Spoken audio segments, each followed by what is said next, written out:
ಸಂಜೆ 6 ಗಂಟೆ ಆಯ್ತು ಅಂದ್ರೆ ಸಾಕು ಕರೆಂಟ್ ಇಲ್ಲದ ಊರು ಬದುಕೆ ಬಲು ಬೋರ್ ಆಗ್ಬಿಟ್ಟಿದೆ. ಈ ಗ್ರಾಮಸ್ಥರ ಗೋಳು ಕೇಳೋರು ಯಾರು ಅನ್ನುವಂಥದ್ದು ಇಲ್ಲಿ ಪ್ರಶ್ನೆ.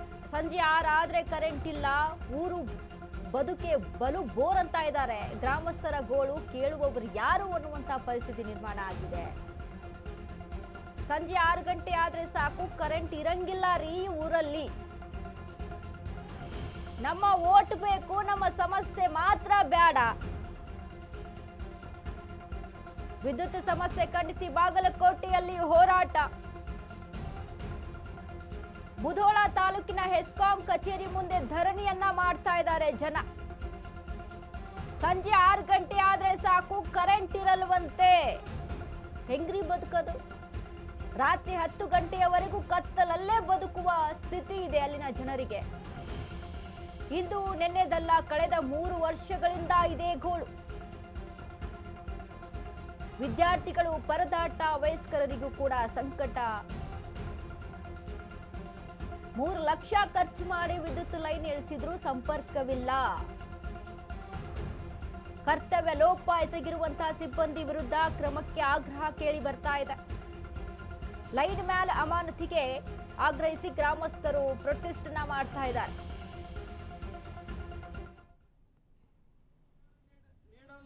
ಅಧಿಕಾರಿಗಳಿಗೆ ರೈತರಿಗೆ ಸಹಕಾರ ನೀಡದ ಅಧಿಕಾರಿಗಳಿಗೆ ಬೋಲೋ ಭಾರತ್ ಮಾತಾ ಕಿ ಜೈ ಜವಾನ್ ಜೈ ಕಿಸಾನ್, ಜೈ ಜವಾನ್ ಜೈ ಕಿಸಾನ್.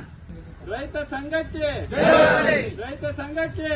ರೈತರಿಗೆ ಸಹಕಾರ ನೀಡದ ಅಧಿಕಾರಿಗಳಿಗೆ ರೈತರಿಗೆ ಸಹಕಾರ ನೀಡದ ಅಧಿಕಾರಿಗಳಿಗೆ ಬೋಲೋ ಭಾರತ್ ಮಾತಾ ಕಿ ಜೈ ಜವಾನ್ ಜೈ ಕಿಸಾನ್, ಜೈ ಜವಾನ್ ಜೈ ಕಿಸಾನ್. ರೈತ ಸಂಘಕ್ಕೆ ಎಸ್, 3 ವರ್ಷದಿಂದ ಇರುವಂತ ಸಿಚುವೇಶನ್ ಅದು. ಸಂಜೆ 6 ಗಂಟೆ ಆದ್ರೆ ಸಾಕು ಕರೆಂಟ್ ಇಲ್ಲವಂತೆ 10 ಗಂಟೆವರೆಗೂ. ಮಕ್ಕಳು ಹೇಗೆ ಅಲ್ಲಿ ಸ್ಟಡಿ ಮಾಡಬೇಕು? ವಿದ್ಯಾಭ್ಯಾಸದ ಸಿಚುವೇಶನ್ಸ್ ಏನಲ್ಲಿ, ಎಜುಕೇಷನ್ ಏನಾಗಬೇಕು ಅಲ್ಲಿ? ಸ್ಕೂಲ್ ಫೀಸ್ಗಳು ಲಕ್ಷ ಇರುತ್ತೆ, ಲಕ್ಷ ತುಂಬಿ ಮಕ್ಕಳನ್ನ ಸೇರಿಸಿರ್ತಾರೆ. ಅಲ್ಲಿ ಆ ಸಮಸ್ಯೆಗೆ ಯಾರು ಪರಿಹಾರ ಕೊಡ್ತಾರೆ?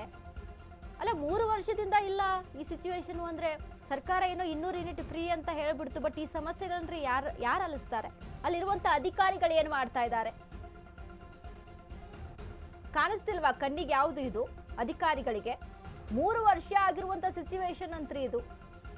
1 ತಿಂಗಳಲ್ಲ, 2 ತಿಂಗಳಲ್ಲ, 3 ವರ್ಷದಿಂದ 6 ಗಂಟೆ ಆಯ್ತು ಅಂದ್ರೆ ಸಾಯಂಕಾಲ ಕರೆಂಟ್ ಇರೋದಿಲ್ಲ. ಯಾವ ಕಾರಣಕ್ಕಿರಲ್ಲ?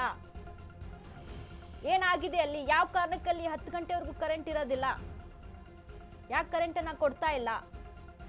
ಜನ ಹೇಗೆ ಬದುಕಬೇಕು? ಬೆಳಕಿಲ್ಲ, ಕರೆಂಟ್ ಇಲ್ಲ ಅಂತ ಅಂದ್ರೆ ಹೇಗ್ರಿ ಬದುಕಬೇಕು?